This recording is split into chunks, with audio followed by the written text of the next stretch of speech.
revoilà avec des questions de produits qui peuvent être confondus. De nouveau, comme la vidéo qu'on avait fait il y a quelques temps, dont vous trouverez le lien quelque part sur l'écran.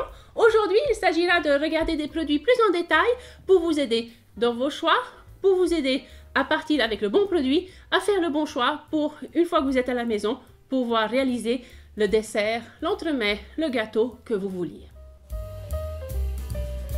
Tout d'abord, on commence avec une question qui revient beaucoup. Je veux de l'or pour mon gâteau. Pas du vrai or, mais du colorant. On en a toujours beaucoup. Là, donc en ce moment, on en a 4. Celui-là, il a déjà annoncé sa version 171. Celui-là, il n'en a déjà plus. Et ces deux-là, on attend des nouvelles. De toute façon, pour l'instant, c'est encore autorisé. Mais en attendant, on sait que ça travaille dans les labos pour nous trouver un remplacement.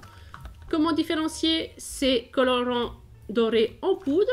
Tout d'abord, lisez bien les emballages. Par exemple, celui-ci nous dit qu'il doit être appliqué au pinceau avec de l'eau. Donc, certains usages sont de facto exclus. Ensuite, cela peut s'utiliser dans les 3 usages habituels du colorant en poudre.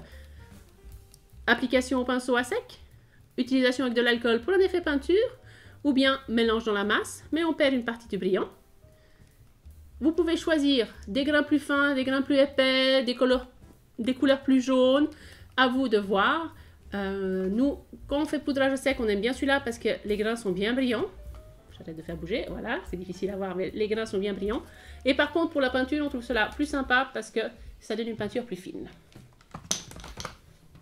Pam, pam, pam, pam, dans mon tas, qu'est-ce qu'il y a? Les stylos, vous les voyez sur le site.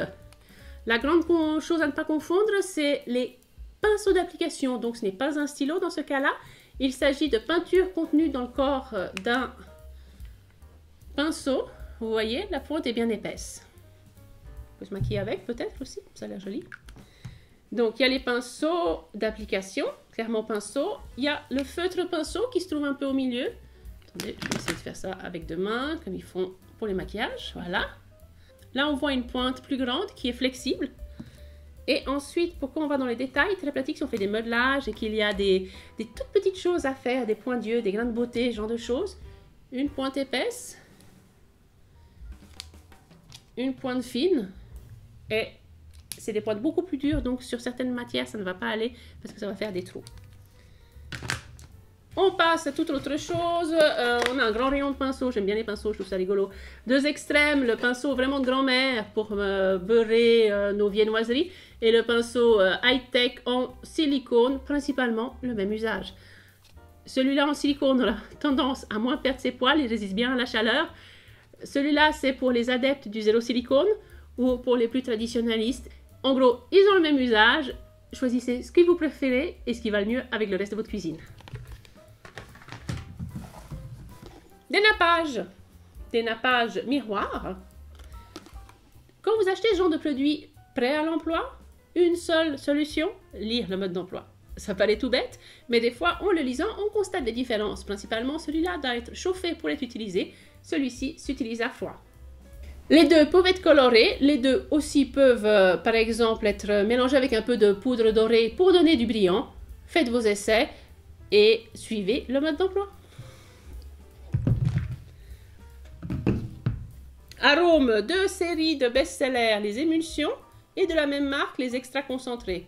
Donc là, on a 2 arômes de la marque Lorane, le extra concentré ou l'émulsion. L'émulsion, on va vous le conseiller plus pour tout ce qui est cuit, alors que l'extra concentré, plutôt pour ce qui reste cru ou pour ce qui n'est pas chauffé trop longtemps. Les goûts sont variables, certains on les trouve plus réussis que d'autres. Si c'est naturel, c'est bien mentionné dessus, naturel. Si c'est pas naturel, il ne précise rien. Et voilà, on interrompt un peu cette vidéo pour vous rappeler une chose essentielle. Inscrivez-vous à la chaîne, mettez un pouce bleu et n'hésitez pas à commenter avec vos questions pour que notre prochaine vidéo soit passionnante. Les thermomètres, ils vont, ils viennent, ça dépend de votre budget, les prix varient. Celui-là, il est sympa parce que l'aiguille est très longue, celui-là, il est sympa parce que c'est notre premier prix. Ils ont tous un avantage. On en a aussi à sonde, on en a des infrarouges. Ça dépend, dans ce cas-là, de votre budget et de vos besoins particuliers. On entre dans le domaine des colorants. Beaucoup de questions sur les colorants à chocolat en ce moment. Donc nous, si vous nous demandez colorants à chocolat, on vous conseille le liposoluble de Decora, qui est notre premier prix, ou bien le Color Mills, qui est un peu plus cher.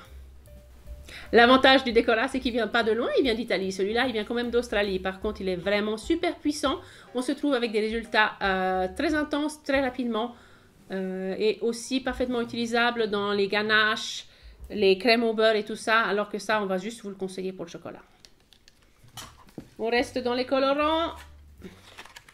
Colorants en gel, chez nous, on a deux catégories, les gels à base de glucose et les gels à base de glycérine.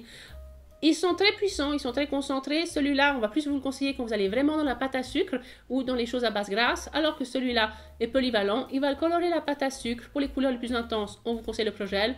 Pour le reste, on vous conseille celui-là. Les deux marque à l'arrière la quantité maximale au kilo qu'il faut donc respecter pour être dans les limites de la loi.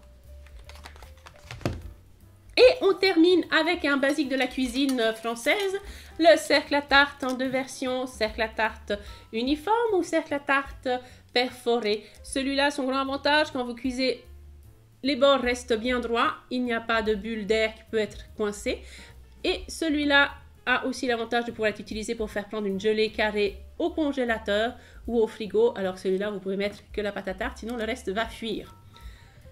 Les deux s'utilisent sur le tapis en silicone, idéalement celui micro-perforé pour un résultat lisse, sauf bien sûr si vous faites cuire quelque chose dedans qui coule, et dans ce cas-là, c'est le tapis en silicone habituel.